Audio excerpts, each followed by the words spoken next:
Wendell Barr was born in Bluffton, Missouri, October the 2nd, 1925, to Walter and Nora Barr. He had one sister and three brothers. He was the middle boy. He went to school in either a one-room or two-room building. Had one teacher to teach all 8 grades. He had to walk about 1.5 miles to school each day with his brother and sister. That was a total of 3 miles daily, as there was no buses then. So rain or snow, he walked. He took his lunch, as there was no cafeteria then, like there is today in schools. He was so shy when he was little, as they very seldom went to any grocery stores, as they grew their own vegetables and raised chicken, hogs, and cattle for their meat. When someone stopped by to talk or visit, he would hide under the table. His first job was general farming until he joined the Army. He trained at Fort Knox, Kentucky, before being sent to Germany, where he served 2 years during World War II. He was honorably discharged in July 1946, where he earned the rank of Staff Sergeant and received several medals. He was a Morse code operator while in service, and after returning from service, he gave someone his address to give to me to write to him, which I never did. In the summer of 1947, we met at a barn dance. He was with a date, and he had her brother take her home, and he took me home.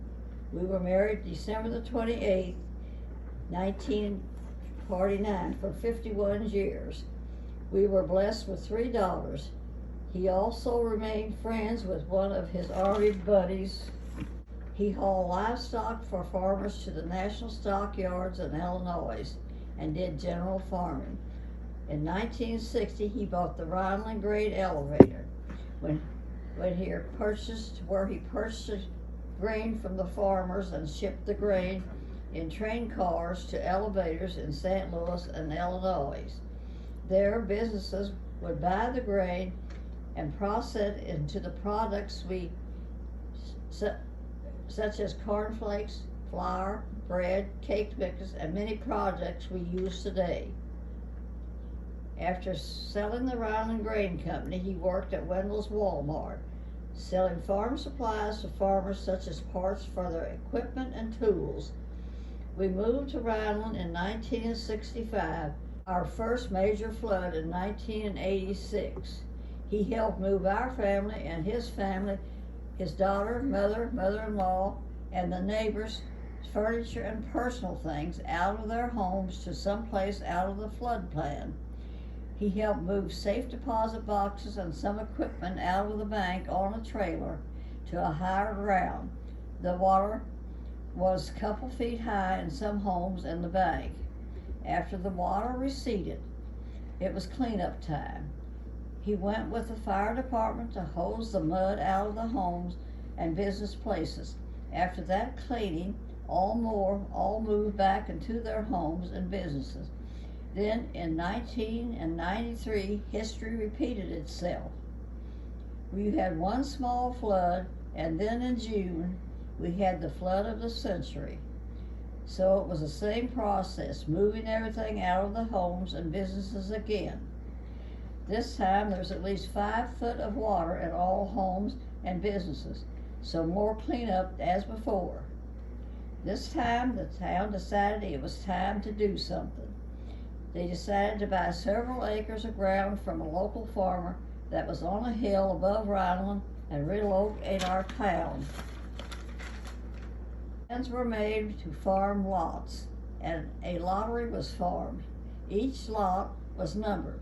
Each family drew a number for the lot to move their house on or to build a new one. About half of the families decided to move the old houses, others built new ones.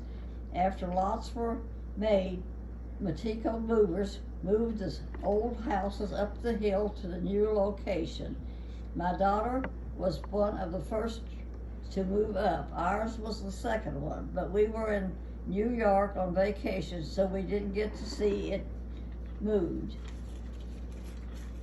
Then the cleanup and remodeling began again.